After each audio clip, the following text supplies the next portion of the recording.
E ardhmja në sfond duket e trazuar, kur kemi parasysh sfidat në për cilat po kalojmë, konfliktet e hapura, agresioni ndaj Ukrainës, situata e drejtave të njerëzit dhe kriza humane në lindjen e mesme, kriza globale ekonomike, ndryshimet e shpejta teknologjike, ndikimi që sot ka zhvillimi teknologjik dhe inteligjenca artificiale në drejtat e njerëzit, ku algoritmat dhe mundësia e përdorimit të tyre për me ndiku në drejtat tona është shumë herë më i madh se sa që mund të ndikoj një mekanizëm i pushtetit ose një dështim i një autoriteti publik me i përmbush përgjegjësitë që dalin nga ato standarde që ne i kemi vendosur.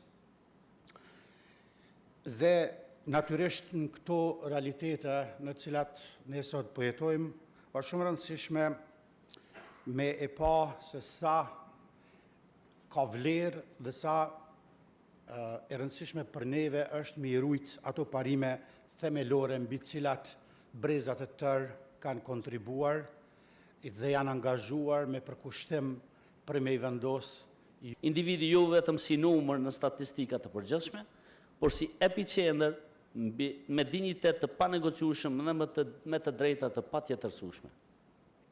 Në kohën tonë kur përbollja mes ndryshimeve të intensitetit të lor global dhe nevoja për përgjigje nga shtetet po shkakton tensione të reja, këto parime për rëndësinë e individit si bartës i të drejtave dhe lirive të njerit morin rëndësi akoma më të madhe dhe karakter ende më të fortë. Sot shtetet lëvizin me sfidave të shumta, siç është ajo e sigurisë, migracionit, zhvillimi i shpejt i teknologjisë, ndryshimet gjeopolitike, por edhe krizat ekonomike. Ky realitet shpesh prodhon presion që tundon ekzekutivin të shpoll përparësitë të kolektivit, të stabilitetit dhe veprime duke u thirrur këndsen në funksion të ruajtjes së interesit të përgjithshëm. Por shoqëritë që duan të mbetin të lira e demokratike nuk duhet ta humbin fokusin nga epicendra e të drejtave të njerit, por gjithmonë tek individi. Mbetet thelbësore që të thellohet kultura e kushtetutshmërisë në jetën institucionale dhe publike.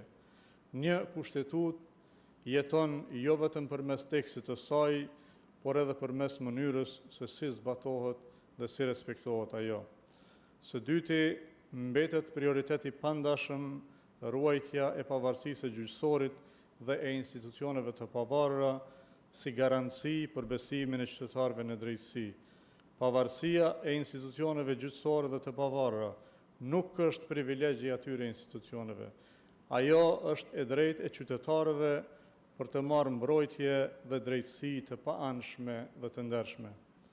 Së treti, ne duhet të jemi të përgatitur për të përballur me ndikimin e transformimeve teknologjike dhe shoqërore në sistemin ton juridik, duke mbrojtur të drejtat themelore përballë sfidave që vijnë nga digitalizimi, mbikëqyrja të dhënave dhe ndryshimet e shpejta në mënyrën e jetës. At a time when the protection of human rights is being increasingly challenged, the roles of national human rights institutions, equality bodies and ombudspersons are ever more necessary.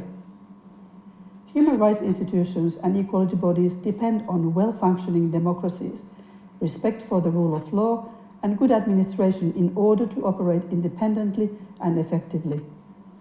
But this environment is not always guaranteed. NHRIs and equality bodies are not always able to perform their tasks free from undue interference from governments. In some circumstances, leaders and staff of these bodies have been subject to intimidation and even reprisals.